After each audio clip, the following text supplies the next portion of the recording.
شهر رمضان الذي أنزل فيه القرآن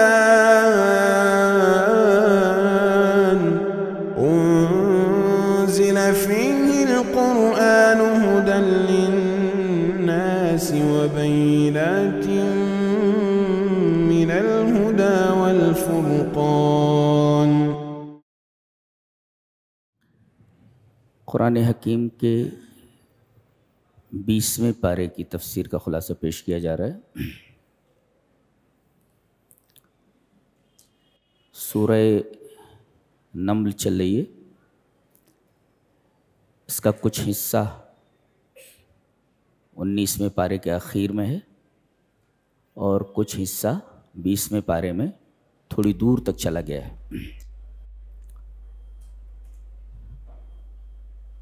توحید کے دلائل چل رہے ہیں۔ کہا یہ جا رہا ہے کہ یہ سارے اللہ نے جو پیدا کیے ہیں اور یہ سارے کارنامے اللہ رب العزت کے ہیں، تو پھر عبادت کے لائق اس کے سوا کون ہو سکتا ہے؟ جیسے آسمان اور زمینوں کو کس نے بنایا؟ تم بھی تو شجر۔ کیا بولنے کا انداز ہے، تمہاری اوقات نہیں ہے تم پیدا کر سکتے، ایک پودا نہیں پیدا کر سکتے، تمہاری اوقات ہے؟ اللہ تو ساری چیزیں اب اللہ ہی پیدا کر رہا ہے، تو الہ مع اللہ، اللہ کے ساتھ کوئی اور بھی معبود ہے؟ یہ تو بالکل ہی لاجیکل ہے، بالکل غیر منطقی ہے۔ درمیان میں فرمایا گیا امن یجیب المضطر اذا دعاہ ویکشف السوء، کون ہے جو مضطر کی دعا کو سنتا ہے اور اس کو قبول کرتا ہے اور اس کی تکلیف کو دور کرتا ہے۔ ما معنی مستر؟ What is the meaning of مستر؟ مستر کس کو کہتے ہیں؟ سدی ایک مفسر ہیں، وہ مستر کی تفسیر کرتے ہیں، المستر لا حول له ولا قوت، جی جس کے پاس نہ کوئی حول ہو نہ قوت ہو، جی اس کو مستر کہتے۔ ما الفرق بین الحول والقوة؟ قوت اور حول کے درمیان کیا فرق ہے؟ ہم بولتے رہتے ہیں نا لا حول ولا قوة الا باللہ۔ ما معنی لا حول ولا قوة الا باللہ؟ ما معنی الحول وما معنی القوة وما الفرق بین هذین اللفظین؟ ان دونوں لفظوں کے درمیان کیا فرق ہے؟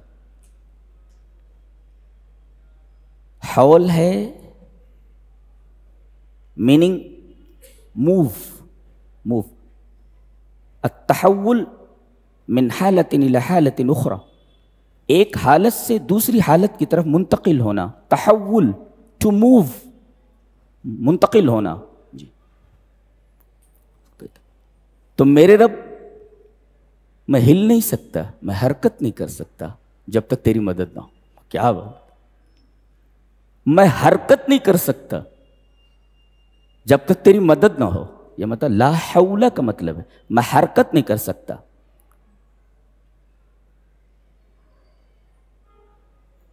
تو تحول کا مطلب ہوتا ہے ایک حالت سے دوسری حالت کی طرف جانا، یہاں سے یہاں چلے جانا، یہ حرکت ہے۔ ایک حالت سے دوسری حالت کی طرف منتقل ہونا، حول، میں ہل نہیں سکتا میرے رب جب تک تیری مدد نہ ہو۔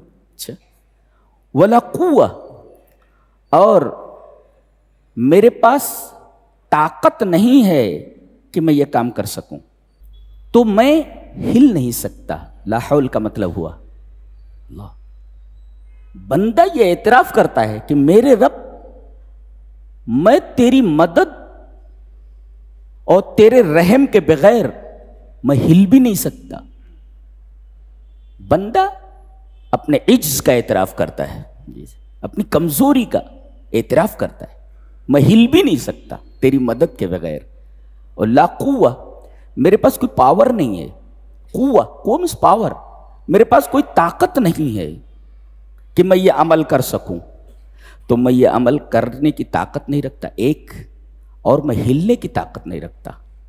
تو لا حول ولا قوت، لا حول له ولا قوت والمستر، جس کے پاس کرنے کی طاقت نہ ہو اور جو ہل بھی نہ سکتا ہو، ایسے آدمی کو مستر کہتے ہیں۔ بالفاظ دیگر ہم کہہ سکتے ہیں کہ جس کے درد کا، جس کی تکلیف کا، جس کی پریشانی کا کوئی احساس نہ کر سکے، رب تعالی اس کے دکھ کو دیکھتے ہیں،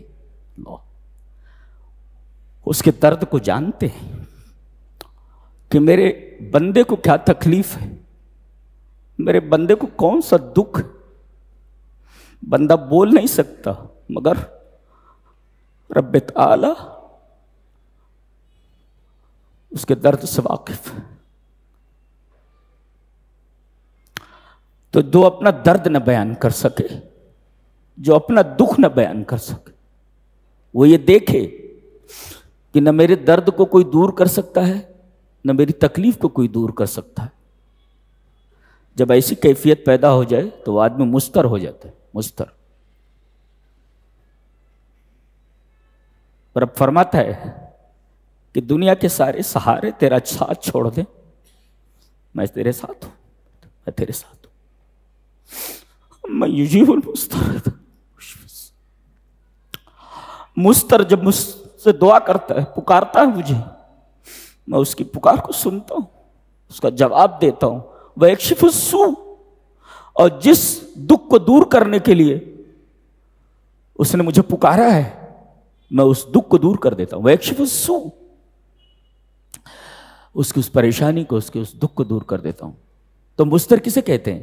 مستر کہتے ہیں کہ دنیا میں اس کو کوئی نہ ہو، دنیا میں اس کی کوئی مدد نہ کر سکتا، لا حول ولا قوہ، جس کے پاس نہ حول ہو نہ قوت ہو۔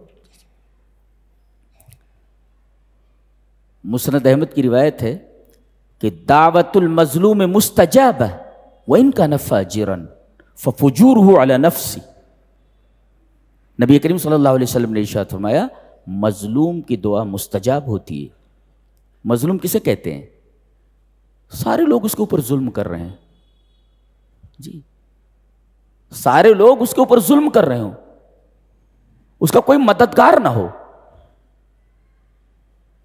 اللہ فرما رہا ہے ایسا مظلوم اگر میری بارگاہ میں دست سوال دراز کر دے، دست دعا دراز کر دے، تو میری قبولیت اس کے استقبال کے لیے آگے بڑھتی ہے۔ دعوت المظلوم مستجاب ہے، مظلوم کی دعا مستجاب ہوتی ہے، وَإِن كَانَ فَاجِرًا، وہ کتنا بھی گنہگار کیوں نہ ہو۔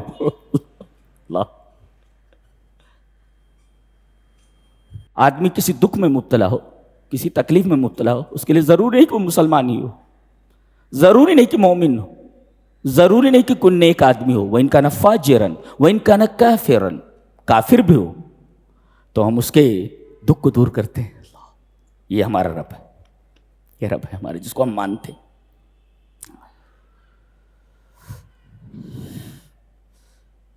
اَمَّن يُجِيبُ الْمُضْطَرَّ إِذَا دَعَاهُ وَيَكْشِفُ السُّوءَ وَيَجْعَلُكُمْ خُلَفَاءَ الْأَرْضِ اِلَٰهٌ مَّعَ اللَّهِ، جب اس کے علاوہ کوئی دکھ دور کرنے والا ہے ہی نہیں تو اس کے علاوہ معبود کون ہو سکتا ہے؟ معبود کون ہو سکتا ہے؟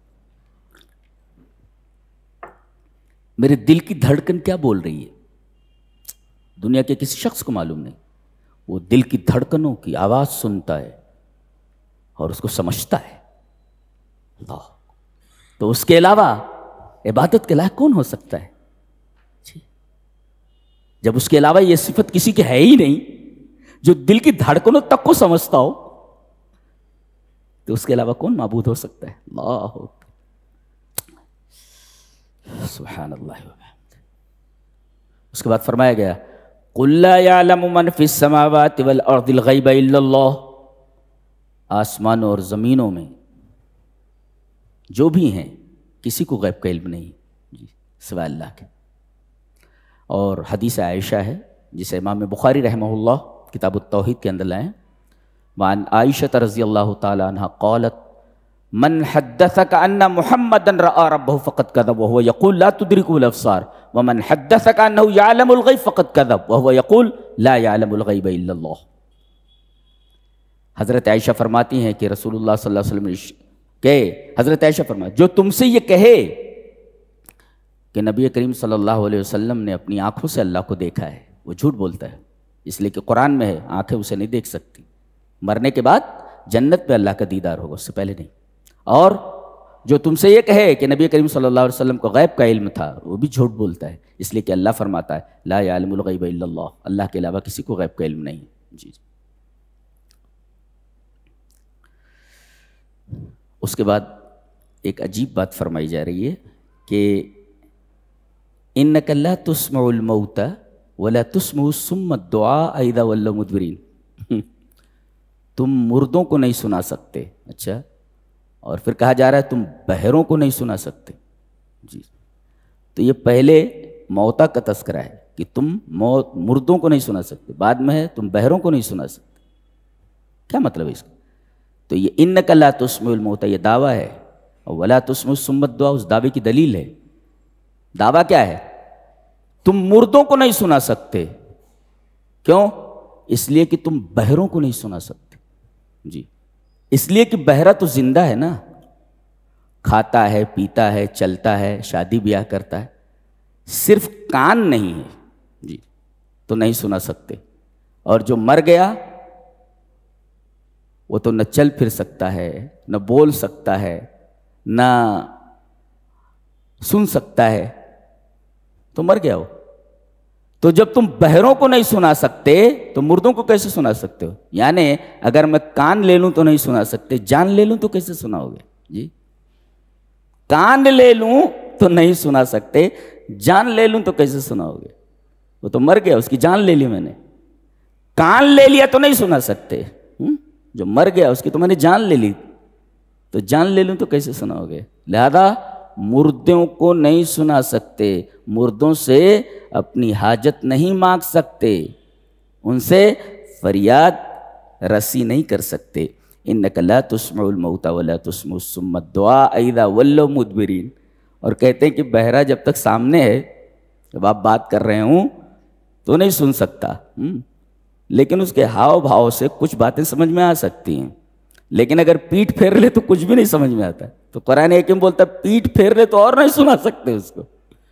جی تو انک لا تسمع الموت دعویٰ ہے، ولا تسمع الصم الدعاء اس کی دلیل ہے۔ جی تم مردوں کو نہیں سنا سکتے، کیوں؟ اس لیے کہ تم بہروں کو نہیں سنا سکتے، کان لے لوں تو نہیں سنا سکتے، جان لے لوں تو کیسے سناؤ گے؟ جی اس کے بعد ایک بڑی پیاری بات فرمائی جا رہی ہے کہ وَإِذَا وَقَعَ الْقَوْلُ عَلَيْهِمْ أَخْرَجْنَا لَهُمْ دَابَّةً مِّنَ الْأَرْضِ تُكَلِّمُهُمْ أَنَّ النَّاسَ كَانُوا بِآيَاتِنَا لَا يُوقِنُونَ۔ اس آیت کریمہ پر ہم ٹھہر کر گفتگو کرنا چاہیں گے۔ وَإِذَا وَقَعَ الْقَوْلُ جب ہماری بات آ پڑے گی، وقع کا مطلب گر جانا، واقع ہو جانا، اوپر سے نیچے آ جانے سے۔ وَإِذَا وَقَعَ الْقَوْلُ ہماری بات جب آ پڑے گی، یہ کون سی بات ہے جو آ پڑے گی؟ وہ جسے سورہ واقعہ میں کہا گیا ہے اذا وقعت الواقعہ، جب پڑھنے والی چیز پڑ جائے گی، آپ پڑھنے والی چیز آ پڑے گی۔ اذا وقعت الواقعہ جب آپ پڑھنے والی چیز آ پڑے گی، اس سے مراد قیامت۔ تو وَإِذَا وَقَعَ الْقَوْلُ عَلَيْهِمْ جب قیامت آ جائے گی۔ اچھا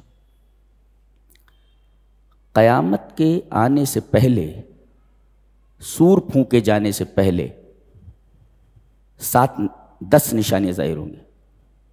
مسلم شریف کی روایت ہے جب تک 10 نشانیاں ظاہر نہ ہو جائیں تب تک اسرافیل علیہ السلام سور میں پھونک نہیں ماریں گے۔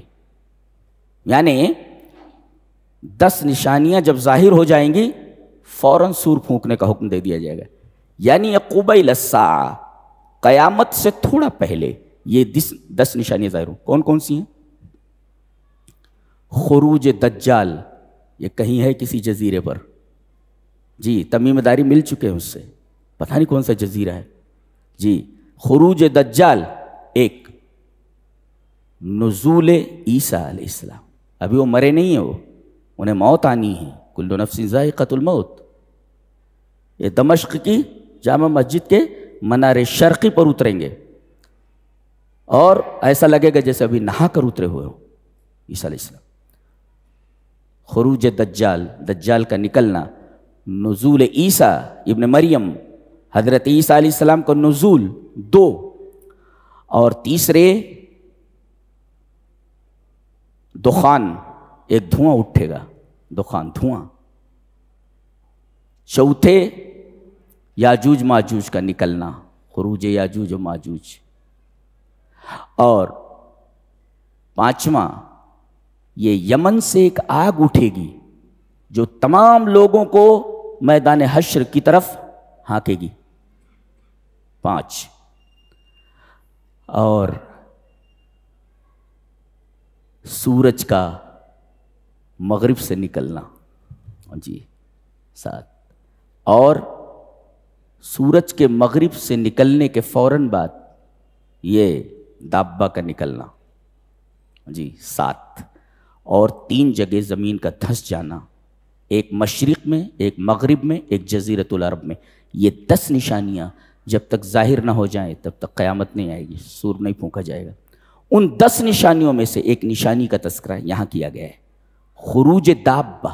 اچھا، یہ دابہ من دواب بالمعروف، یہ جیسے عام چوپائے ہوتے ہیں 4 پیروں والے، یہ جانور ہوگا اور یہ نکلے گا.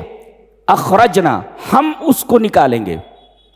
اخراج کا مطلب ہوتا ہے کہ جیسے اخرجت المشت من جیبی، میں نے اپنی جیب سے کنگھی کو نکالا.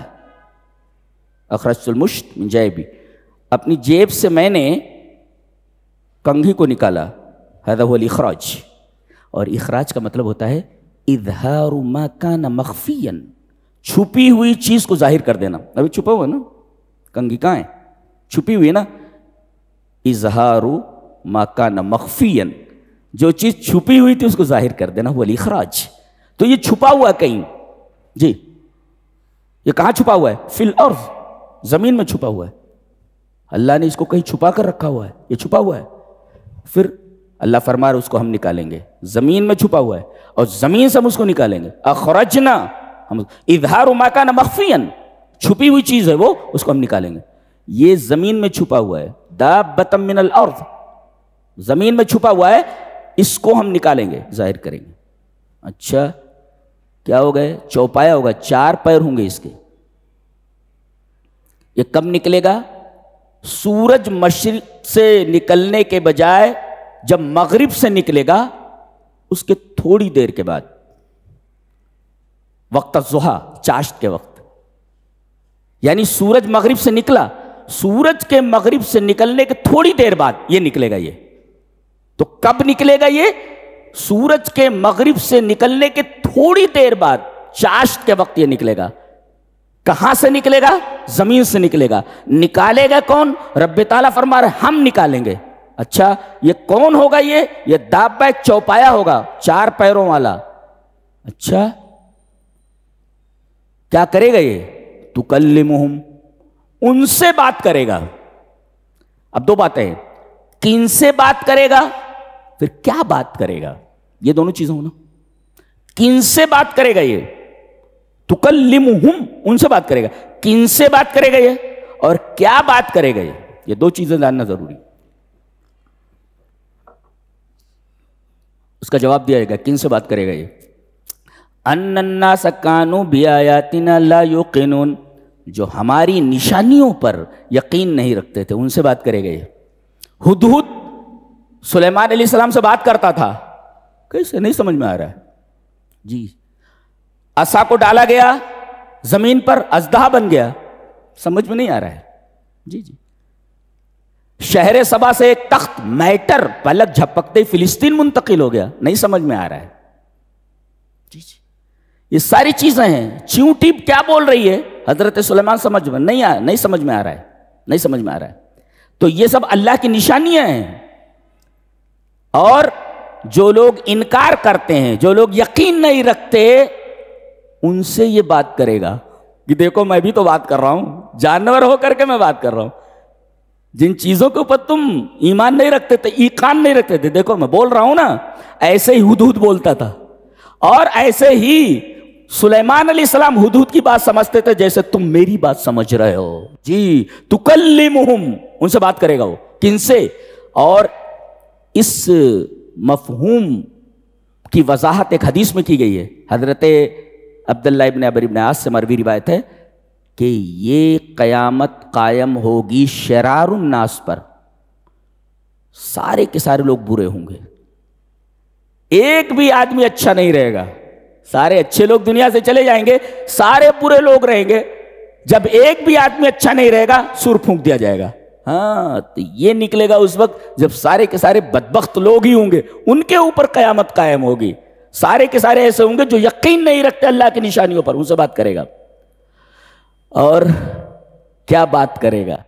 بات یہی کرے گا کہ اللہ نے جو نشانیاں تمہارے پاس بھیجی تھیں تم اس پر یقین نہیں رکھتے تھے نا، میں بولتا ہوں کہ تمہیں یقین رکھنا چاہیے تھا جی، اب اپنی آنکھوں سے دیکھ لو، اپنے کانوں سے سن لو جی۔ ایک اچھا وہ یہ بتائے گا، یہ ممکن ہے کہ جانور بولے؟ ہاں ممکن ہے، یہ موبائل بولتی ہے، اب موبائل اگر بولتی ہے تو چوپایا کیوں نہیں بول سکتا؟ یہ تو اس کی دلیل حصی ہے، محسوساتی دلیل ہے۔ ریڈیو بول سکتی ہے، بول سکتی ہے جی، کیسے بول سکتی؟ اگر نبی کریم صلی اللہ علیہ وسلم کے زمانے میں کسی کافر سے کہا جاتا کہ موبائل میں ہم لوگ ہزاروں میل کے فاصلے سے بات کر لیتے، کہتے انت کاذب، جھوٹا ہے تو، ہم اس بات پر یقین نہیں رکھتے جی، ہم اس بات پر یقین نہیں رکھتے جی۔ جیسے عرب میں رہنے والے لوگ دیہاتوں میں، آج بھی دیہاتوں میں ریموٹ کارنر پر دیہات میں جب بوڑھے بیٹھ کر بات کرتے ہیں تو ایسا لگتا ہے جیسے قرآن پڑھ رہے ہوں، اتنی اچھی عربی بولتے ہیں، اتنی شاندار عربی، قرآن کی عربی بولتے ہوں۔ اب تو شہروں کے اندر جو عربی بولی جاتی ہے وہ مکس ہے، وہ شویا تھوڑا معافی مشکل ہے، یہ سب عربی نہیں ہے، معافی مشکل شویا کوئی عربی تھوڑی ہے، قرآن کی عربی بولتے ہیں وہ لوگ جو دیہاتوں میں ہیں۔ ایک ہندوستانی جو ہے عمرہ یا حج کے لیے گیا ہوا تھا بہت عرصہ پہلے، اب تو ہر جگہ ہوٹل پہ ہر چیز مل جاتی ہے، تو وہاں سے روٹی ووٹی بنانے کے لیے آٹا خریدنا پڑتا تھا۔ اب اس کو معلوم نہیں کہ عربی میں عجین آٹے کو بولتے ہیں، عجین یا دقیق آٹے کو بولتے ہیں۔ اب وہ دکان پر گیا، اب وہ دکان والا پوچھتا ہے اشتبغ، کیا چاہیے؟ What do you want؟ اشتبغ۔ اب یہ سمجھ نہیں پائی اشتبغ کا کیا مطلب ہوتا ہے، اتنا تو سمجھا یہ پوچھ رہا ہے کیا چاہیے ایسا، تو وہ آٹے کی طرف اشارہ کر کے کہہ رہا، گیہوں کی طرف اشارہ کر کے کہتا ہے اس کا یہ وہ گیہوں رکھا ہوتا سامنے، اس کا یہ، تو اب یہ تو جو سمجھ میں نہیں آتا اس کو اس طریقے سے آدمی ظاہر کرتا ہے اس کا یہ۔ تو جو ریموٹ کارنر کے اوپر دیہاتی لوگ رہتے، بدوی لوگ، وہ اس طرح عربی بولتے ہیں جیسے قرآن کی عربی بول رہے ہوں۔ تو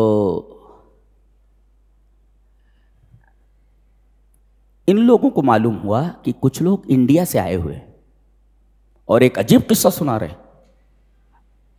جی کیا قصہ ہے؟ بولے ہم لوگوں نے لوہے کو چلتے ہوئے دیکھا ہے، ٹرین لوہا چل رہا ہے لوہے کے اوپر۔ بولے انتم کاذبون، جھوٹے ہو تم لوگ، لوہا کہاں چلتا ہے؟ یعنی ابھی ماضی قریب کی بات ہے یہ۔ تو ایسا ہوتا ہے کہ آدمی کسی بات پر یقین نہیں رکھتا اس لیے کہ وہ چیز اس کے سامنے نہیں آئی ہے جی، چونکہ قرآن غیبیات پر بحث کرتا ہے، غیب کی باتیں بتاتا ہے، تو یہ تکلمہم ان سے بات کرے گا، تو یہ اس آیت کریمہ پر بحث ہے۔ وَإِذَا وَقَعَ الْقَوْلُ عَلَيْهِمْ أَخْرَجْنَا لَهُمْ دَابَّةً مِّنَ الْأَرْضِ تُكَلِّمُهُمْ أَنَّ النَّاسَ كَانُوا بِآيَاتِنَا لَا يُوقِنُونَ۔ یہ اس آیت کریمہ کی تفسیر ہے جی۔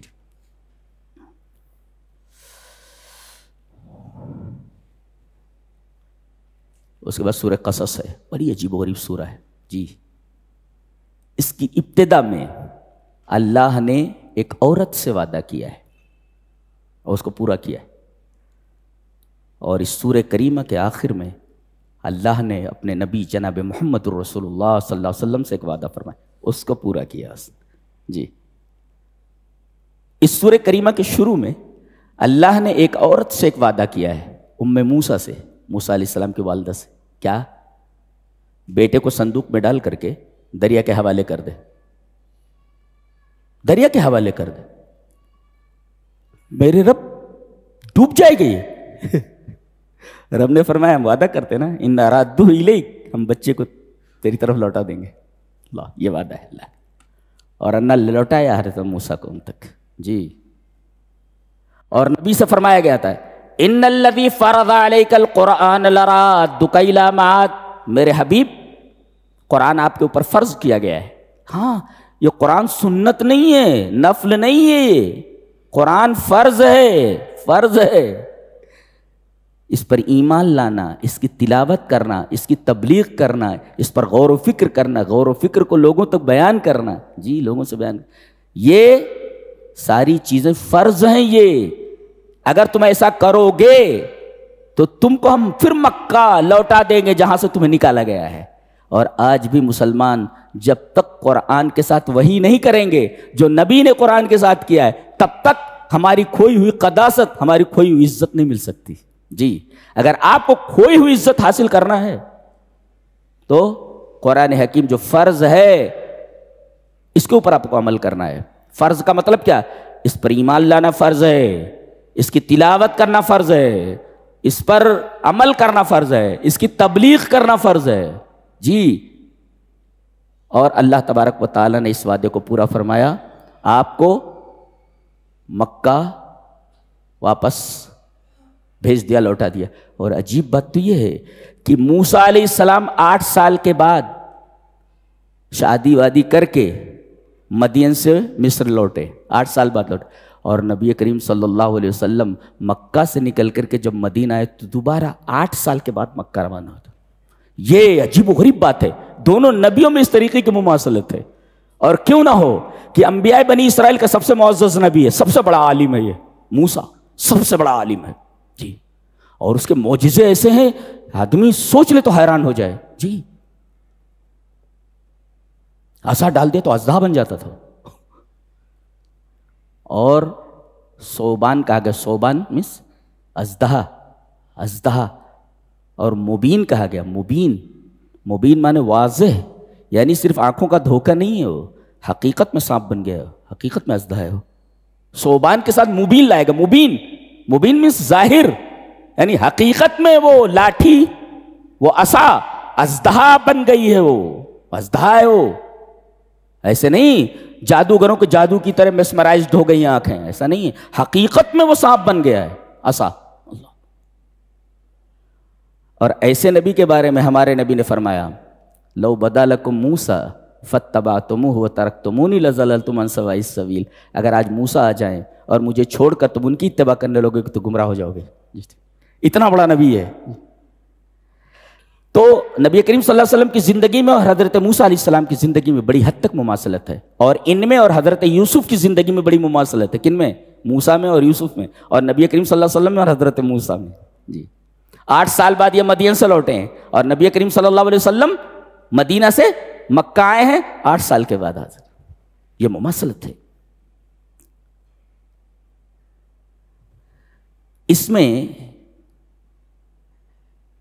2 شخصیتیں، 2 پرسنالٹیز ہیں اس سورہ کریمہ میں جو جبر اور استبداد کا مظہر ہیں.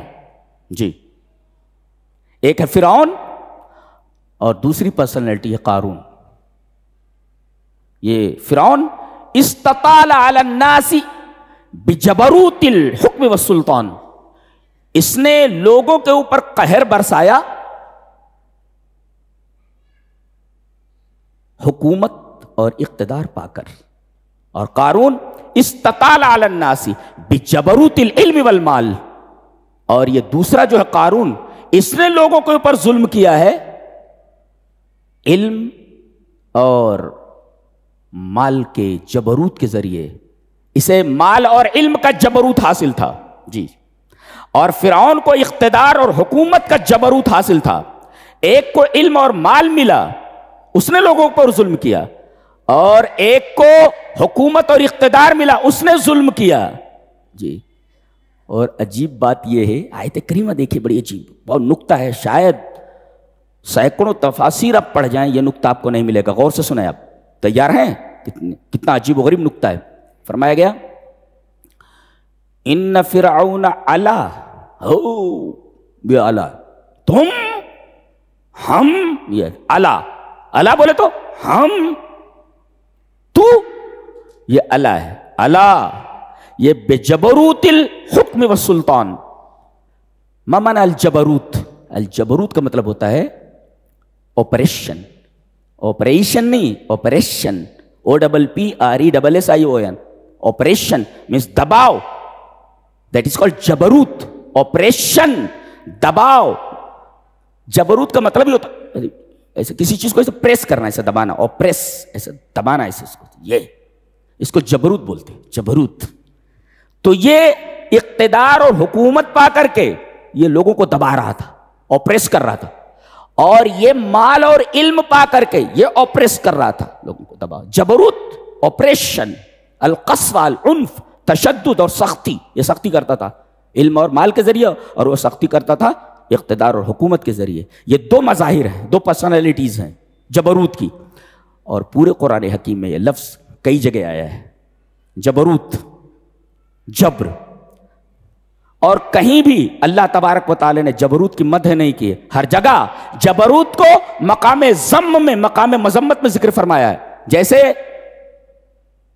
قوم عاد کے بارے میں کہا گیا ہے تم بڑے طاقتور, وَإِذَا بَطَشْتُمْ بَطَشْتُمْ جَبَّارِينَ. تم جب پکڑتے ہو تو پکڑتے ہو جبر کرتے ہوئے, دباؤ کرتے ہوئے. اور نبی کریم صلی اللہ علیہ وسلم سے جبر کی نفی کی گئی. مانتا علیہم بجبار, آپ جبار نہیں ہیں. جی, آپ جبار نہیں ہیں, کسی پر آپ دباؤ ڈالیں, ظلم کریں. نبی کریم صلی اللہ علیہ وسلم سے جبر کی نفی کی گئی ہے. اور حضرت موسیٰ علیہ السلام کے بارے میں کہا, وہ جس کی وجہ سے وہ آدمی مارا گیا تھا, دوسری مرتبہ پھر وہ جھگڑا کر رہا تھا. حضرت موسیٰ دوڑے تو سمجھا مجھے مارنے کے لیے آ رہے, کہا ان تک الا ان تکون جبارا فی الارض. زمین میں جو ہے جبار, جبار کا ایک مطلب ہوتا ہے دادا, دادا گیری کر رہے تم زمین میں. بولے تو جتنے بھی ظالم ہوتے سب دادا گیری ہی کر رہے. جی, سب دادا گیری ہی کر رہے ہیں. تو یہ سب جبروت کے مظاہر ہیں. یہ بھی جبروت کا ایک مظہر تھا. کون؟ فرعون. اچھا اب دیکھو, ان فرعون علا فی الارض, اس کا کام کیا تھا؟ دو قسم کے لوگ رہتے تھے, قبطی اور اسرائیلی. اور یہ قبطیوں اور اسرائیلیوں دونوں کا بادشاہ تھا. جی جی, اب آپ جب دونوں کے بادشاہ ہیں تو دونوں کو ایک آنکھ سے دیکھیں نا. یہ دونوں کو دو آنکھوں سے دیکھتا تھا. ہاں, ایک کو دائیں آنکھ سے دیکھتا تھا, ایک کو بائیں آنکھ سے دیکھتا تھا. اور دجال کانا ہے, کانا علاور, یہ بھی کانا ہی تھا. ایک آنکھ سے دیکھتا تھا, ایک آنکھ سے دیکھتا تھا اسرائیلیوں کو, اور ایک آنکھ سے دیکھتا تھا قبطیوں کو, اپنے خاندان کے لوگوں کو. یہ دو آنکھ سے دیکھتا تھا. ان کے لیے تمام مراعات حکومت کی, اور ان کے لیے کوئی بھی مراعات حاصل نہیں. یہ تھا, دو آنکھوں سے دیکھتا تھا. جعل اعلی شیعہ, شیعہ مانے فرقے, اس میں گروہ بنا دیے اس نے. یستضعف طائفۃ منہم, ایک گروہ کو وہ کمزور کرتا تھا. اور کمزور کس طرح کرتا تھا؟ یذبح ابناءہم, ان کے بیٹوں کو ذبح کر دیتا تھا. جی جی, ایک جگہ یقتلون, ایک جگہ یذبحون. یذبحون کا مطلب ہوتا تھا ماں باپ کو سامنے سے کھڑا کر کے بچوں کو نیچے گرا کر کے منڈی کاٹ دیتا تھا. یذبحون ابناءہم. جی جی, اور لڑکیوں کو چھوڑ دیتا تھا. کیوں؟ ویستحی نساء, کیوں؟ اس لیے کہ خطرہ عورتوں سے تھوڑی ہوتا ہے, مردوں سے خطرہ ہوتا ہے. اور یہ بچے بڑے ہوں تب نہ تلوار اٹھائیں گے, تو ابھی سے ان کو ختم کر دو. اس کو کہتے ہیں اجتماعی نسل کشی. اجتماعی نسل کشی اس کو بولتے ہیں. یہ بچوں کو قتل کرتے ہیں, ذبح کر. اور یقتلون, یقتلون کا مطلب ہوتا ہے ماں باپ کے سامنے بچے کا گلا دبا دینا, معصوم بچوں کا. اللہ, اور عورتوں کو چھوڑ دینا عیاشی کے لیے. فوجیوں کے لیے، اپنے لیے، عمرا کے لیے، وزراء کے لیے، اس سے زیادہ عذاب اور کیا ہو سکتا ہے؟ اس سے بڑا عذاب کسی قوم کے اوپر کیا ہو سکتا ہے؟ اس قدر آپریشن ان کے اوپر تھا۔ اللہ فرما رہا انہ کان من المفسدین، یہ فسادیوں میں سے ایک تھا۔ پتہ یہ چلا الجبروت والاصلاح لا یجتمعان، اصلاح اور جبروت دونوں ایک ساتھ جمع نہیں ہوتے، ایک جگہ جمع نہیں ہوتے دونوں۔ فساد کرنے والا تھا انہ کان من المفسدین، اور فساد اور اصلاح، جبروت تو فساد میں سے ہے نا، جبروت فساد ہے یہ، اور فساد اور اصلاح الجبروت والاصلاح لا یجتمعان، جبروت اور اصلاح دونوں ایک ساتھ جمع نہیں ہوتے۔ کسی قوم کے اوپر اگر ظلم ہو رہا ہو جی تو وہاں اصلاح بھول جائیے آپ۔ یہ ہے جبروت ذکر کیا گیا کس کا؟ فرعون کا۔ مان بات وَنُرِيدُ أَن نَّمُنَّ عَلَى الَّذِينَ اسْتُضْعِفُوا فِي الْأَرْضِ، زمین میں جو کمزور ہیں یعنی اسرائیلی، ہم ارادہ کر رہے ہیں کہ ہم ان کے اوپر احسان کریں اور ان کو اس جگہ کا امام بنا دیں جہاں یہ ظلم کر رہا ہے۔ آپ کی سمجھ میں نہیں آیا؟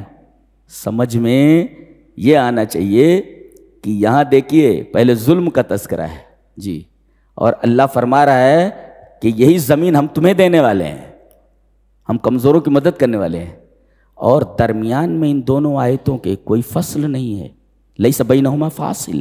کیا سمجھے آپ؟ دونوں آیتوں کے درمیان کوئی فصل نہیں ہے، یعنی شیء یسیر من الزمن، بس تھوڑے وقت کی بات ہے کہ یہ ظلم ختم ہونے والا ہے، اور جن کے اوپر ظلم کیا گیا ہے ان کو ہم اقتدار دینے والے ہیں جی۔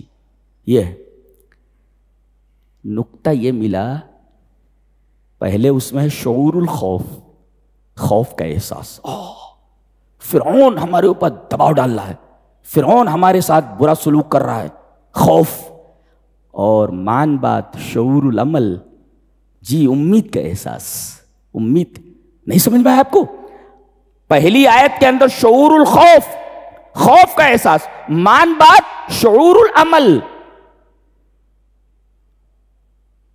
امید کا احساس، یعنی یہ جو خوف کا احساس تمہیں ہے یہ زیادہ دنوں تک رہنے والا نہیں ہے، ہم جلد ہی اس خوف کو امید میں بدلنے والے ہیں۔ اسی وجہ سے دونوں آیتوں کے درمیان، ایک آیت میں شعور الخوف ہے اور دوسری آیت کے اندر شعور العمل ہے، ان دونوں کے درمیان فصل نہیں ہے کوئی، یعنی شیء یسیر من الزمن، تھوڑے عرصے کے بعد ہم تمہارے اس خوف کو اطمینان میں بدلنے والے ہیں۔ اللہ اکبر۔ لہذا خوف آئے تو ہمیں گھبرانا نہیں چاہیے، اس لیے کہ خوف، شعور خوف اور شعور عمل کے درمیان کوئی فصل نہیں ہے، شیء یسیر من الزمن۔ هذه عجیب ہے، یہ قرآن کا عجیب و غریب انداز ہے۔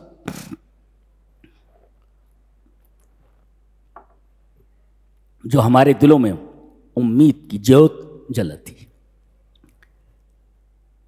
اللہ، خوف کو ختم کرتی ہے۔ ایک بات بولوں، آپ دیکھیں یہاں خوف ہی خوف ہے، خوف ہی خوف ہے۔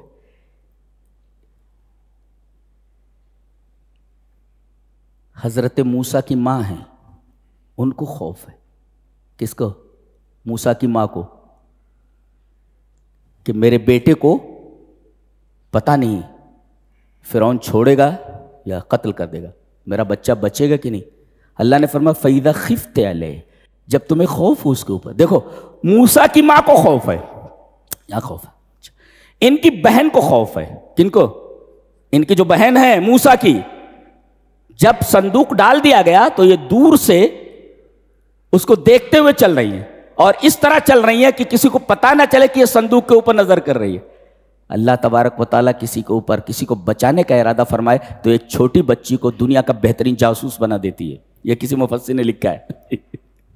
اللہ تبارک و تعالیٰ اگر کسی کو بچانا چاہے تو ایک چھوٹی بچی کو دنیا کا بہترین جاسوس بنا دیتی ہے، وہ چل رہی ہے، دیکھ رہی ہے کہ یہ صندوق کہاں جا رہا ہے، دور سے فبصرت عن جنب، دور سے دیکھ رہی ہے اس کو کہ یہ چل رہی ہے، اور کنکھیوں سے صندوق کے اوپر نظر بھی رکھی ہوئی ہے جی۔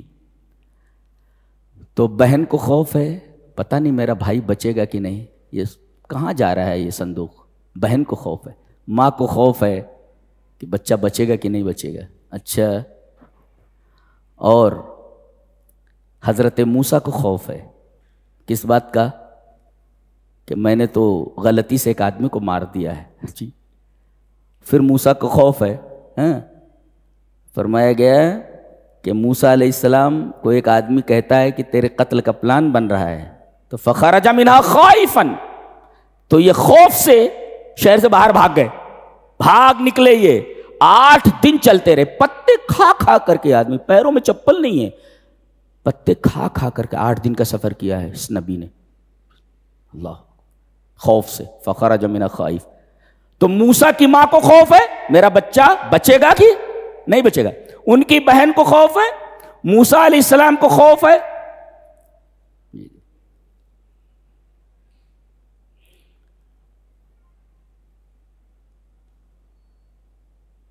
یہاں خوف ہی خوف ہے. اور اس کے بعد نتیجہ کیا ہوا؟ فَأَخَذْنَاهُ وَجُنُودَهُ، ہم نے فرعون کو اور اس کے لشکر کو پکڑ لیا. فَنَبَذْنَاهُمْ فِي الْيَمِّ، اور دریا میں ان کو پھینک دیا. فَانْتَهَتِ الْقِصَّةُ، تَنْتَهِ الْقِصَّةُ وَيَسْدُلُ عَلَيْهَا السِّتَارُ. کہانی ختم، پردہ گر گیا. مفسر لکھتا ہے جی.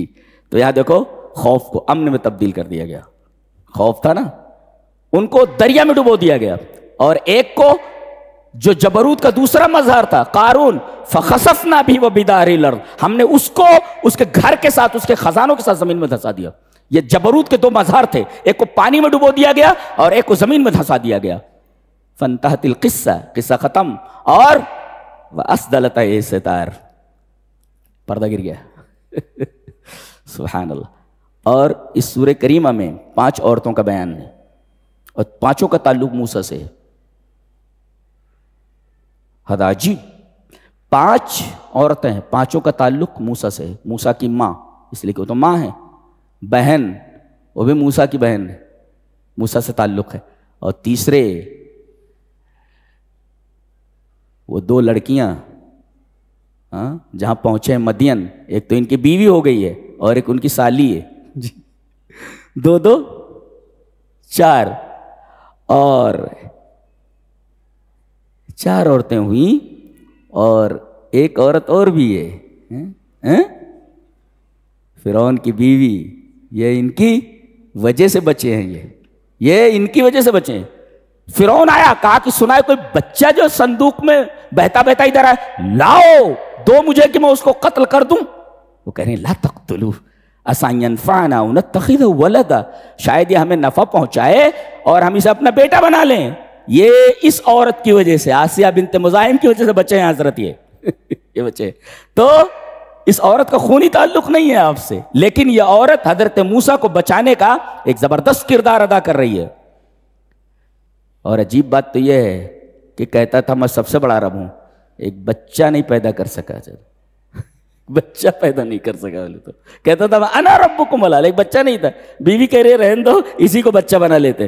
عسیٰ ینفعنا او نتخذہ ولدا، ایسے ایسے رب گزرے جو ایک بچہ اپنی بیوی کو نہیں دے سکتے. یا ایسے ایسے رب گزرے ہیں تاریخ میں جی، جو کہتے تھے انا ربکم العالی. یہ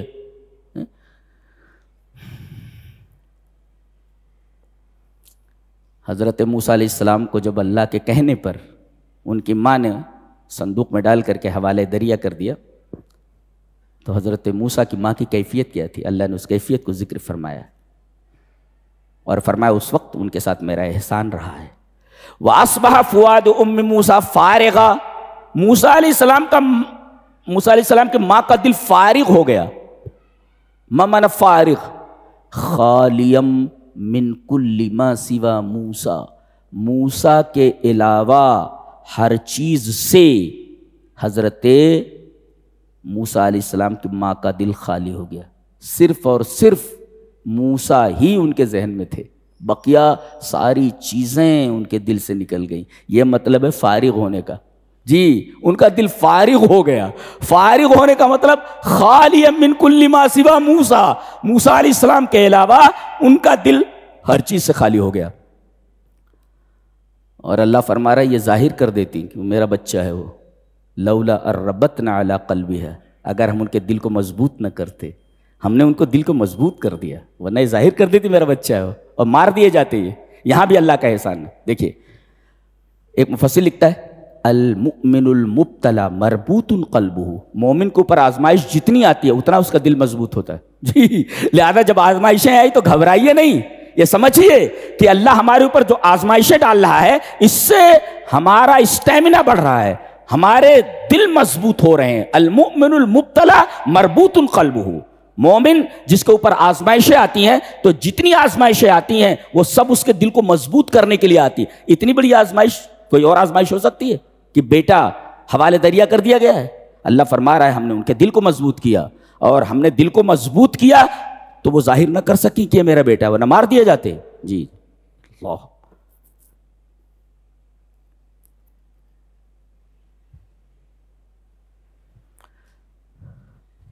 اب یہ فرعون کے گھر پہنچ گئے. باندیوں کو آسیہ بنت مزاحم نے کہا دیکھو بہتا ہوا کوئی صندوق آ رہا ہے. کھولا گیا تو خوبصورت سا بیٹا ہے، خود بچہ ہے اس کے اندر، گود میں لے لیا انہوں نے. خوبصورت سا بچہ ہے، گود میں لے لیا انہوں نے. حضرت موسیٰ ان کے یہاں پہنچ گئے بہتے بہتے، رو رو کر کے پورا محل سر پر اٹھا لیا اس بندے نے. کسی کا دودھ ہی نہیں پی رہے. وہ دائی بلاؤ، وہ دائی بلاؤ، وہ دایا بلاؤ، وہ دایا بلاؤ. ساری دائیاں آ گئیں، کسی کا دودھ پینے کے لیے حضرت تیار نہیں تھے. یہ گود میں بھی ایسے ہی تھے حضرت، بہت سخت ٹائپ کے، بہت سخت. کسی کا دودھ نہیں پی رہے، یہ بھوکے ہیں مگر دودھ پینے کے لیے تیار نہیں ہے نبی. یہ بچپن ہی سے بہت سخت تھے یہ حضرت. تنگ آ گیا. ان کی بہن اچانک پہنچ گئی، کہا کہ کسی دائی کا دودھ نہیں پی رہا ہے تو مر جائے گا ایسے. کہا کہ ایک دائی میں بتاتی ہوں شاید اس کا دودھ پلا. کہا بلاؤ. موسیٰ کی ماں کو بلا لیا گیا، اس کا دودھ پینے لگے. تو کہا کہ تم آ جایا کرو ان کو دودھ پلانے کے لیے. کہا کہ میرے شوہر ان کی دیکھ ریکھ کرنی پڑتی ہے، میں برابر کیسے آ سکتی ہوں جہاں پناہ. کہا کہ تو لے جاؤ، ان کو دودھ پلاؤ، ان کا خیال رکھو، اور شاہی خزانے سے پورا خرچ دیا جائے گا. اللہ اکبر. دشمن کو پال رہا ہے، دشمن کے گھر میں، دشمن کے پیسے سے دشمن کو پال رہا ہے. یہ سب ساری چیزیں دشمن کو پال رہا ہے. جی دشمن کے پیسے سے، دشمن کے خرچ سے. رب کے تعلق سے اللہ اکبر، ہمارا رب کیسا ہے اندازہ نہیں لگا سکتے آپ. جی قرآن جتنا پڑھو اللہ تبارک تعالیٰ سے اتنی زیادہ محبت بڑھتی جاتی ہے، جو ہماری زندگی کا حاصل ہے، جو ہمارے ایمان کا حاصل ہے. بھاگتے بھاگتے 8 دن مدین پہنچے. مدین کے باہر دیکھا کہ ایک کنواں ہے، سارے چرواہے آ کر کے مویشیوں کو پانی پلا رہے ہیں اور چلے جا رہے ہیں. اور کنویں کے اوپر ایک ڈھکنا ہے جسے طاقتور لوگ ہی اٹھا کر کے اپنے مویشیوں کو پانی پلا سکتے تھے. یہ ایک درخت کے نیچے بیٹھے ہوئے تھے. انہوں نے دیکھا کہ 2 لڑکیاں الگ کھڑی ہیں. اس سے ایک مسئلہ معلوم ہوا کہ مرد اور عورت جہاں جمع ہوتے ہیں اور مجبوری ہو کہ مردوں کے ساتھ عورتیں وہاں جمع ہوں تو عورتوں کو مردوں میں مکس نہیں ہونا چاہیے. یہ مہذب اور خاندانی عورتوں کا طور طریقہ ہوتا ہے. یہ الگ کھڑی تھیں. اللہ فرما رہا ہے تزودان، الگ کھڑی تھیں مردوں سے الگ. دوسرا مسئلہ یہ معلوم ہے، گھر میں کوئی کمانے والا نہ ہو تو لڑکی، بیٹی، عورت باہر نکل کر کے کام کر سکتی ہے، شریعت مطہرہ کے اصولوں کو سامنے رکھتے ہوئے، اس پر عمل کرتے ہوئے. یہ دونوں لڑکیاں وہاں کے ایک بزرگ تھے. یہ شعیب علیہ السلام نہیں ہیں، شعیب علیہ السلام بہت پہلے کے ہیں. یہ شعیب ایک بزرگ ہیں جو مدین میں رہتے تھے. جی انہوں نے دیکھا کہ 2 بچیاں کھڑی ہوئی ہیں. آئے کہا کہاں خطبکما، کیا بات ہے، کیا بات ہے. تو انہوں نے بتایا کہ ہم لوگ کمزور ہیں، ہمارا باپ بوڑھا ہے، وابونا شیخ کبیر. یہ لوگ جب چلے جاتے ہیں پانی اگر مل گیا تو ہم پلا لیتے ہیں. حضرت موسیٰ علیہ السلام نے وہ ڈھکنا اٹھایا اور پانی پلایا. پانی پلاتے ہی انہوں نے شکریہ کا بھی انتظار نہیں کیا، بلکہ واپس ہوئے اور جا کر کے پھر وہ درخت کے نیچے بیٹھ گئے. اللہ اکبر. اور کیا دعا کر رہے ہیں درخت کے نیچے. دیکھو کسی کی مدد کی لیکن عوض نہیں چاہا انہوں نے. جی اب بھوکے ہیں، 8 دن کے بھوکے ہیں، پریشان. فَسَقَىٰ لَهُمَا ثُمَّ تَوَلَّىٰ إِلَى الظِّلِّ فَقَالَ رَبِّ إِنِّي لِمَا أَنزَلْتَ إِلَيَّ مِنْ خَيْرٍ فَقِيرٌ. 8 دن اگر آپ بھوکے رہیں تو سب بھول جائیں گے اللہ کو بھول جائیں گے. آدمی بھولا نہیں. رَبِّ إِنِّي لِمَا أَنزَلْتَ إِلَيَّ مِنْ خَيْرٍ فَقِيرٌ. میرے رب جو خیر تو نے نازل کیا ہے میں اس کا محتاج ہوں. ایک مفسر لکھتا ہے فَالْخَيْرَاتُ كُلُّهَا تَنزِلُ مِنَ السَّمَاءِ. تمام کی تمام خیرات آسمان سے اترتی ہیں. جی تو رب تعالیٰ سے مانگو نا، رب انی لما انزلت الی من خیر فقیر، تو فالخیرات کلها تنزل من السماء. تمام خیرات آسمان سے اترتی. جی وہ جو دونوں لڑکیاں تھیں اس کے بعد آئیں، ان میں سے ایک آئی تمشی علی استحیاء. اس کے پورے کردار کو اجاگر کرنے کے لیے صرف ایک صفت بتائی گئی کہ اس کے اندر حیا تھی. جی اللہ، اس کا مطلب عورتوں کا سب سے بڑا گہنا، عورتوں کا سب سے بڑا زیور حیا ہے. اگر یہ حیا زندگی سے نکل جائے تو پھر عورت نہیں رہتی. جی تمشی علی استحیاء، بڑی حیا ہے. کہا کہ ابا بلا رہے ہیں، انا ابی ادوک، میرا ابا آپ کو بلا رہے ہیں. بہرحال پہنچے وہاں. انہوں نے یہ کہا کہ بھئی میری 2 بیٹیاں ہیں، ان میں سے ایک کی شادی میں کر دینا چاہتا ہوں. اس کا مطلب ہے کہ باپ جو ہے خود لڑکے سے بات کر سکتا ہے کہ میں چاہتا ہوں اپنی لڑکی دے دوں وغیرہ وغیرہ سارے مسائل ہیں. اللہ پھر آگے اللہ تبارک و تعالیٰ نے ارشاد فرمایا ان الذی فرض علیک القرآن لرادک الی معاد. میرے حبیب تیرے رب نے تیرے اوپر قرآن کو فرض کر دیا ہے. جی تو اگر تم قرآن کے اوپر عمل کرتے رہو تو ہم تم کو لوٹا دیں گے مکہ کی طرف. اس سورہ کریمہ کی ایک عجیب و غریب خصوصیت اور بھی ہے. اس میں ایک لفظ آیا ہے سرمدن. اللہ فرماتا ہے بھلا بتاؤ اگر اللہ تمہارے اوپر رات کو ہمیشہ کر دے، جعل اللہ علیکم اللیل سرمدن. سرمد یہ لفظ صرف اسی سورہ میں آیا ہے پورے قرآن میں اور کہیں نہیں آیا ہے. سرمدن means ever lasting, for ever, ہمیشہ کے لیے، ایور لاسٹنگ. اگر رات کو ایور لاسٹنگ کر دے، ہمیشہ رات ہی رات ہو وغیرہ، تو یہ سرمد کا لفظ قرآن حکیم میں صرف ایک بار آیا اور اسی سورہ کے اندر آیا. جی اس کے بعد اللہ تبارک تعالیٰ نے ایک بڑی پیاری بات کہی وَلَا تَنْسَ نَصِيبَكَ مِنَ الدُّنْيَا. دنیا میں رہ رہے ہو نا تو دنیا کو مکمل مت چھوڑو. حضرت ابن عباس نے اس کی تفسیر کرتے ہوئے فرمایا فَجَعَلْ الدُّنْيَا لِآخِرَتِكَ. دنیا کو اپنے آخرت کے لیے استعمال کر. کسی مفسر نے لکھا ہے بہت اچھا الدنیا ممر والآخرت مقر فخذوا من ممرکم الی مقرکم. دنیا ممر ہے، گزرگاہ ہے، اور آخرت مقر ہے، منزل وہ ہے. دنیا گزرگاہ ہے اور آخرت منزل ہے، تو اس گزرگاہ سے اپنی منزل کے لیے توشہ لے لو. یہ دنیا جو تمہیں دی گئی ہے مکمل چھوڑنے کے لیے نہیں، بلکہ دنیا کو توشہ بنانے کے لیے کہا گیا ہے آخرت کے لیے. یہ اصل نہیں ہے، منزل. راستہ اصل ہوتا ہے کیا؟ منزل اصل ہوتی ہے. راستے پر تو آدمی چل رہا ہے، تو یہ دنیا راستہ ہے، منزل آخرت ہے. تو یہ ممر ہے اور آخرت مقر ہے. فخذوا من ممرکم الی مقرکم. تو یہ جو ممر ہے تمہارا راستہ، اس سے اپنے مقر کے لیے، اپنی منزل کے لیے توشہ لے لو. یہ توشہ لینے کے لیے وَلَا تَنْسَ نَصِيبَكَ مِنَ الدُّنْيَا. جی فَجَعَلِ الدُّنْيَا لِلْآخِرَةِ. دنیا کو آخرت کے لیے بناؤ. بڑی پیاری بات کہی گئی. اللہ اکبر.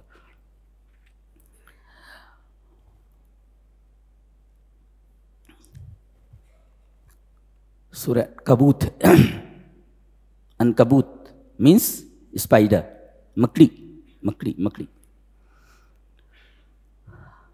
ایک جگہ اللہ نے مکھی کی مثال دی تھی، یہاں مکڑی کی مثال دی جا رہی ہے.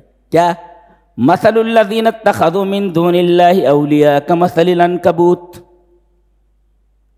جن لوگوں نے اللہ کو چھوڑ کر کے دوسروں کو اولیاء بنا لیا ہے. جی اولیاء یہ ولی کی جمع ہے. ما معنی الولی؟ ما معنی الولی؟ ولی کا معنی کیا ہے؟ ولی سنگولر، اٹس پلورل از اولیاء. مثل الذین اتخذوا من دون اللہ اولیاء کمثل العنکبوت.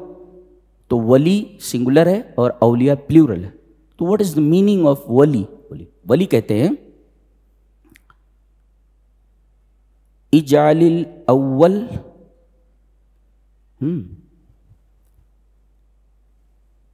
لیس بینہما فاصل.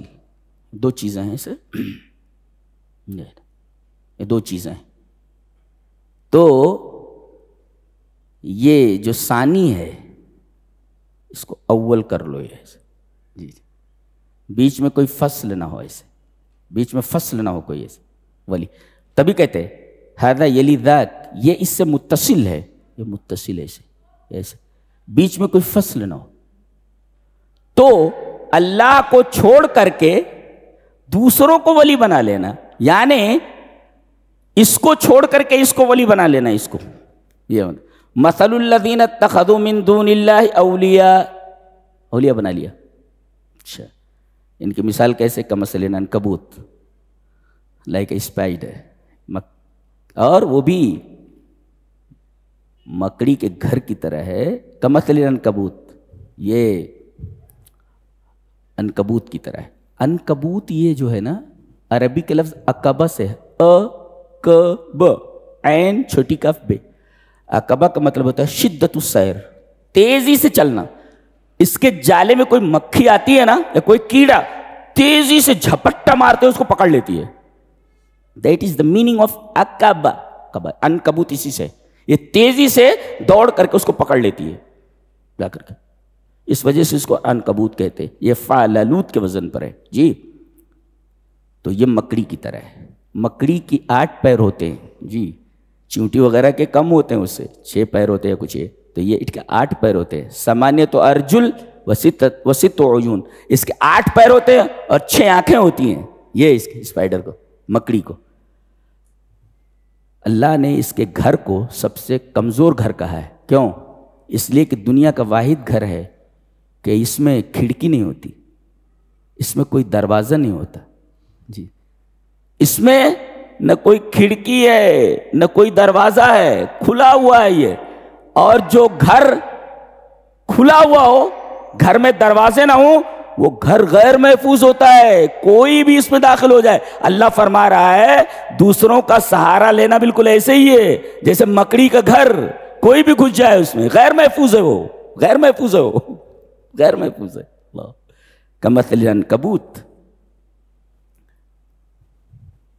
اتخذت بیتا، اس نے گھر بنایا. وَإِنَّ أَوْهَنَ الْبُيُوتِ لَبَيْتُ الْعَنْكَبُوتِ لَوْ كَانُوا يَعْلَمُونَ. یہ گھر ایسا ہے نہ سردی سے بچا سکتا ہے، نہ گرمی سے بچا سکتا ہے، نہ دھوپ سے بچا سکتا ہے، کسی چیز سے بچا نہیں سکتا، نہ بارش سے بچا سکتا ہے. یہ کیسا گھر ہے جو کسی چیز سے نہ بچا سکے. اور اگر کوئی دشمن اس کے اوپر حملہ کر دے تو سب سے پہلے اس گھر کا مکین بھاگتا ہے. کون؟ مکڑی بھاگ کر کے کسی پیڑ میں چھپ جاتی ہے. یہ گھر خود مکین کو پناہ نہیں دے سکتا، نہ ٹھنڈی سے پناہ دے سکتا ہے، نہ گرمی سے پناہ دے سکتا ہے، نہ بارش سے پناہ دے سکتا ہے. یہ مکڑی کا گھر ہے، کمزور ہے یہ. چلو مان لیتے ہیں. بعض سائنسداں کہتے ہیں کہ اس کے جو خیوط ہوتے ہیں، اس کے جو خیوط، اس کے جو دھاگے ہوتے ہیں، یہ سب اس کے اندر سے نکلتے ہیں. اس کا سارا میٹیریل انٹرنل ہے، ناٹ ایکسٹرنل. باہر سے کوئی میٹیریل آتا نہیں جی. اس کے پورے گھر کا میٹیریل انٹرنل ہے، اندر سے ہے، اس کے لعاب سے نکلتا ہے، باہر سے نہیں آتا اس کا کوئی میٹیریل. یہ واحد گھر ہے دنیا کا کہ باہر کے میٹیریل سے نہیں، اندر کے میٹیریل سے بنتا ہے جی. یہ عجیب و غریب گھر ہے. بعض لوگ کہتے ہیں کہ اس کو جو خیوط ہوتے ہیں، جو دھاگے ہوتے ہیں، یہ دھاگے بڑے مضبوط ہوتے ہیں جی، فولاد سے بھی زیادہ مضبوط ہوتے ہیں. یہ سائنٹسٹ لوگ بول رہے ہیں. تو قرآن کیسے کہہ سکتا ہے کہ کمزور ہے؟ جواب اس کا یہ دیا گیا، قرآن کہاں کہہ رہا ہے کہ اس کے دھاگے کمزور ہیں، گھر کمزور ہے بولتا ہے. دھاگے ٹھیک ہے، سائنس کیسی ہے، دھاگے بڑے مضبوط ہیں، فولاد سے بھی زیادہ سخت ہے، ٹھیک ہے مانتے ہیں. لیکن قرآن نے نہیں کہا دھاگے کمزور ہیں، کہا کہ اس کا گھر کمزور ہے. گھر کمزور ہے اس کا. کیسے؟ گھر اس وجہ سے بھی کمزور ہے کہ گھر میں دو چیزیں ہوتی ہیں، ایک مادہ ہوتا ہے، میٹیریل ہوتا ہے، میٹیریل، اور ایک ہوتا ہے معنویت. جی معنویت. یہ گھر اگر مضبوط مان ہی لیتے ہیں کہ یہ مضبوط خیوط اور مضبوط دھاگوں سے بنی ہوئی ہے، مان لیتے ہیں ہم، لیکن اس کا جو اندرون ہے، جو معنویت ہے، وہ معنویت بہت کمزور ہے. اسی وجہ سے بیت کہا گیا، مسکن نہیں کہا گیا. سکون نہیں ہے اس گھر میں. جی بارش سے نہیں بچ سکتے، اس سے نہیں بچ سکتے، اس سے نہیں اور سب سے خطرناک بات یہ ہے کہ یہاں کوئی کسی کا نہیں ہے. اس گھر میں کوئی کسی کا نہیں ہے. جیسے ہی نر سے اس کا کام ختم ہوتا ہے، مادہ کا، مکڑی کا، مکڑے سے مکڑی کا کام ختم ہوا، جوتے مار کر باہر نکال دیتی ہے. رہنا نہیں ہے نکمے، ادھر رہنا دکھنا نہیں تم. جی یہ پہلے شوہر کو مار کے بھگاتی ہے. کام ختم ہوا، جی یہ پہلے شوہر کو مار کے بھگاتی ہے. اور بچے جب پیدا ہوتے ہیں، جب بڑے ہو جاتے ہیں تو ماں کو کھا جاتے ہیں. جی یہاں کوئی کسی کا نہیں ہے، سب خود غرض اور مطلبی ہیں. تو ایسا گھر جو مطلبی ہو، جو خود غرض ہو، وہ مضبوط گھر ہوتا ہے. معنوی طور پر یہ گھر مضبوط ہے. مادی طور پر گھر کتنا بھی مضبوط ہو، اگر معنوی طور پر گھر کمزور ہے تو اس گھر سے زیادہ کمزور دنیا کا کوئی گھر نہیں ہو سکتا. جہاں نہ شوہر محفوظ ہے، نہ بچے محفوظ ہے، نہ ماں محفوظ ہے، ہر ایک اپنے مطلب کی وجہ سے اس گھر میں کام کر رہا ہے. تو یہ کون سا گھر ہے؟ یہ کون سا گھر ہے؟ پورے یورپی سیویلائزیشن کی، پورے یورپین کلچر کی اللہ تبارک و تعالیٰ نے قلعے کھول کر کے رکھ دیے کہ پورا یورپین کلچر اسی طریقے کا ہے. جی ان کے گھر بڑے مضبوط ہیں، مگر معنوی طور پر ان کے گھر بہت کمزور ہیں. جی بیٹی آزاد ہے، ماں آزاد ہے، باپ آزاد ہے، ہر ایک آزاد ہے، جو چاہے تو کرے. باپ بوڑھا ہوا اس کو اولڈ ایج ہوم میں ڈال دیتے، ماں بوڑھی ہوئی اس کو اولڈ ایج ہوم میں ڈال. کوئی کسی کا نہیں ہے. پورے یورپین سیویلائزیشن اور پورے یورپین کلچر کی قلعے کھول کر کے رکھ دی گئی ہے اس آیت کریمہ میں. مثل الذین اتخذوا من دون اللہ اولیاء کمثل العنکبوت. قربان جاؤ یار قرآن حکیم کے، سبحان اللہ و بحمدہ سبحان اللہ العظیم. اور کون سے لوگ یہ باتیں سمجھتے ہیں؟ فرمایا جن کے پاس علم ہوتا ہے وہ سمجھتے ہیں. وما یعقلها الا العالمون. یہ مثالیں ہیں، وہ سمجھتے ہیں اچھی طریقے سے جن کے پاس علم ہوتا ہے. بولے تو اللہ اکبر. یہ رہا 20ویں پارے کا خلاصہ. اللہ ہمیں نیک عمل اور اچھی سمجھ کی توفیق عطا فرمائے. وآخر دعوانا الحمدللہ رب العالمین.